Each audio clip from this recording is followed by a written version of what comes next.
ሰላም ሰላም የቻናል ቤተሰቦች እንደምን ቆያችሁ?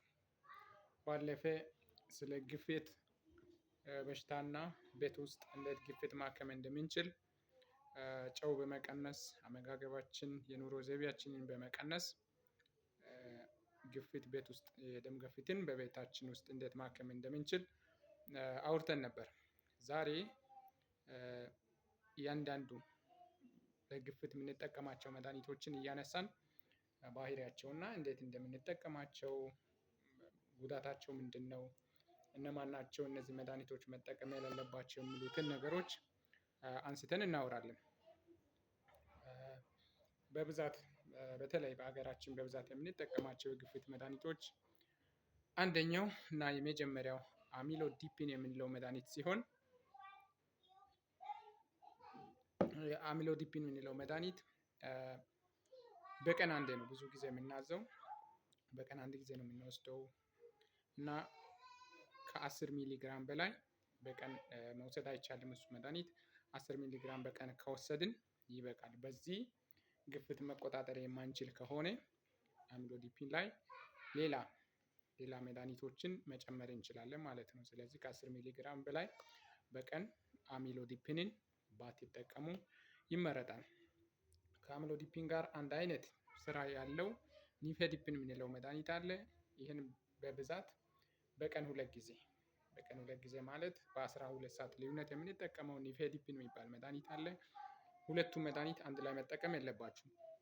ምክንያቱም አሚሎዲፒን እና ኒፌዲፒን የምንለው መድኃኒት ስማቸው ማለት ስራቸው አንድ አይነት የሚሰሩት በሰውነታችን ውስጥ የሚሰሩት የስራ አይነት አንድ አይነት ስለሆነ አንድ ላይ የምንወስድ ከሆነ የጎኖሽ ጉዳታቸው ወይም ግፊት ከመጨመር የጎኖሽ ጉዳት ግፊትን በመቀነስ ስለሚያመጡ እነዚህ መድኃኒቶች አንድ ላይ መጠቀም የለብንም። አሚሎዲፒን እየወሰድን ከሆነ ኒፌዲፒን ማስወገድ አለብን።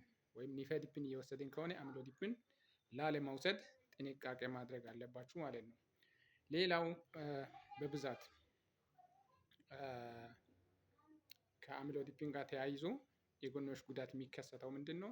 ብዙ ሰዎች አሚሎዲፒን የሚባለው መድኃኒት ከጀመሩ በኋላ እግራቸው ያብጣል።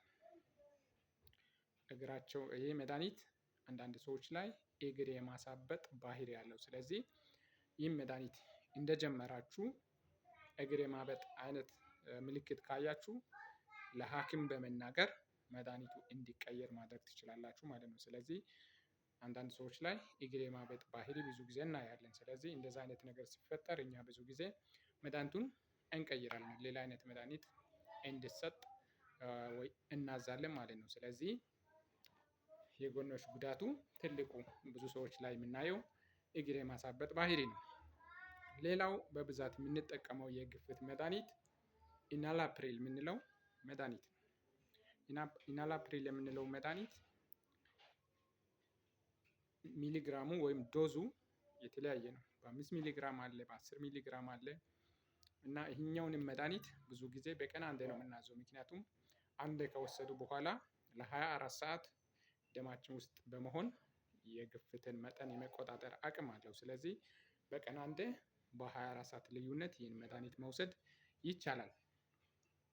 ስለዚህ ይሄኛው ደግሞ ኢናላፕሪል የምንለው መድኃኒት ማነው መውሰድ ያላለበት ብለን ስናስብ ይሄ መድኃኒት በተለይ የኩላሊት ችግር ላለባቸው ሰዎች አይመከርም።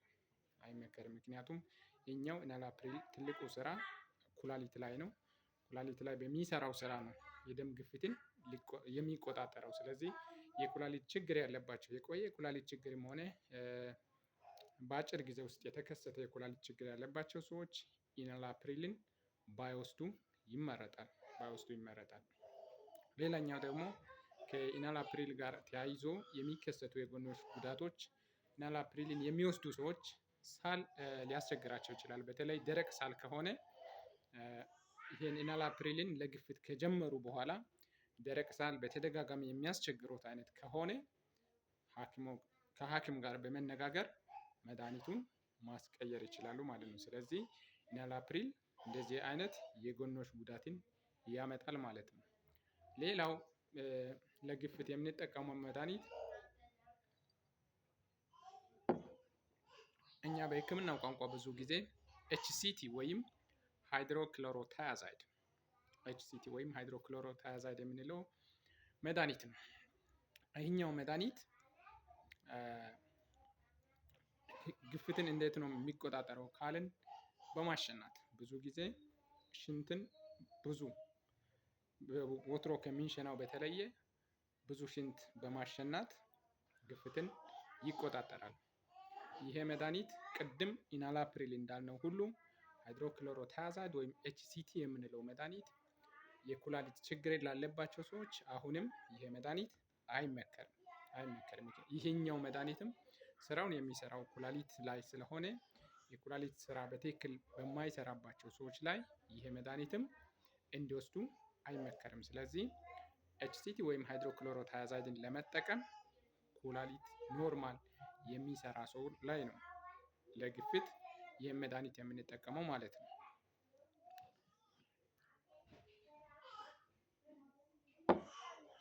ሌላኛው ለግፊት የምንጠቀመው መድኃኒት ሚታይል ዶፓ የምንለው መድኃኒት አለ። ይህኛው መድኃኒት ብዙ ጊዜ እርግዝና ላይ ነው የምንጠቀመው። እርጉዝ የሆኑ እናቶች ላይ ብዙ ለግፊት የምንጠቀማቸው መድኃኒቶች ሌላ ተያያዥ ጉዳዮች ተያያዥ ችግሮችን ይዞ ስለሚመጡ ሚታይል ዶፓ የምንለው ለእርጉዝ እናቶች የምንጠቀመው የግፊት ማከሚያ መድኃኒት ነው ማለት ነው። ስለዚህ ሚታይል ዶፓ እርግዝና ላይ እንጠቀማለን። ሌላኛው ለግፊት የምንጠቀመው መድኃኒት በመርፌ መልክ የምንጠቀማቸው ለምሳሌ ሃይድራላዝ የምንለው መድኃኒት አለ። ሌሎችም በመርፌ በተለይ ሆስፒታል ላይ ሰዎች ከመጡ በኋላ በጣም ከፍተኛ የሆነ ግፊት ካለባቸው በመርፌ መልክ የምንጠቀማቸው መድኃኒቶች አሉ። እነዚህ ብዙ ጊዜ ቤት አንሰጣቸውም፣ ምክንያቱም በመርፌ መልክ ነው ያሉት። በጣም አዋሰጊ ደረጃ የደም ግፊት የሚጨምር ከሆነ ጨምሮ ካገኘ ነው ያንን ለማውረድ በሐኪም ቤት ውስጥ በሆስፒታል ወይም በጤና ጣቢያዎች ውስጥ የምንጠቀማቸው መድኃኒቶች ናቸው እነዚህ መድኃኒቶች ማለት ነው። ስለዚህ ከዚህም በጣም ብዙ መድኃኒቶች አሉ ለግፊት የምንጠቀማቸው መድኃኒቶች ሌሎችም አሉ። ሎሳርታን የምንላቸው ሌላ አሚሎራይድ የምንላቸው ብዙ አይነት መድኃኒቶች አሉ። እንደየሰው እንደየእድሜው ከሌሎች ተያያዥ ሌሎች በሽታዎች ተያያዥ ችግሮች ካሉ እነዛን ከግንዛቤ ውስጥ በማስገባት የተለያዩ መድኃኒቶችን ነው ቀያይረን የምንጠቀመው። ስለዚህ ለግፊት መድኃኒት የምንጠቀመው ብዙ አይነት መድኃኒት አለ። አንድ አይነት መድኃኒት ለግፊት የተጠቀምነው መድኃኒት ልብ ችግር ላለባቸው ሰዎች ስንሰጥ ልታዩ ትችላላችሁ። የልብ ችግር ያለባቸው ሰዎች የሚወስዱትን መድኃኒት ለግፊት ሲሰጥ ልታዩ ትችላላችሁ። ምክንያቱም እነዚህ መድኃኒቶች ስራቸው ብዙ ስለሆነ ነው። ግፊት ላይም ልብና የደም ግፊት ያላቸው ሪሌሽን አለ። ስለዚህ የልብ ችግር ሲኖርም የደም ግፊት ሲኖርም አንድ አይነት መድኃኒት ሰዎች እየወሰዱ ልታዩ ትችላላችሁ። ስለዚህ በዚህ አይነት ጊዜ ግራ እንዳትጋቡ ብዬ ነው። አንዳንድ በብዛት የምንጠቀማቸውን የግፊት መድኃኒቶችን በተመለከተ አንዳንድ ነገሮች ያነሳሁት የዛሬው ይህን ይመስላል። ምናልባት በመድኃኒቶቹ ላይ ማንም ሌላ የምትወስዱት መድኃኒትም ካለ ወይም ጥያቄ ካላችሁ ማወቅ የምትፈልጉት ነገር ካለ ከዚህ ቪዲዮ በታች ኮመንት ብትጽፉ እመልስላችኋለሁ። ይህን ቪዲዮ ስታዩ ፕሊዝ ሳብስክራይብ አድርጉ፣ ሼር አድርጉ። አስፈላጊውን የሕክምና መረጃዎችን ከዚህ ታገኛላችሁ።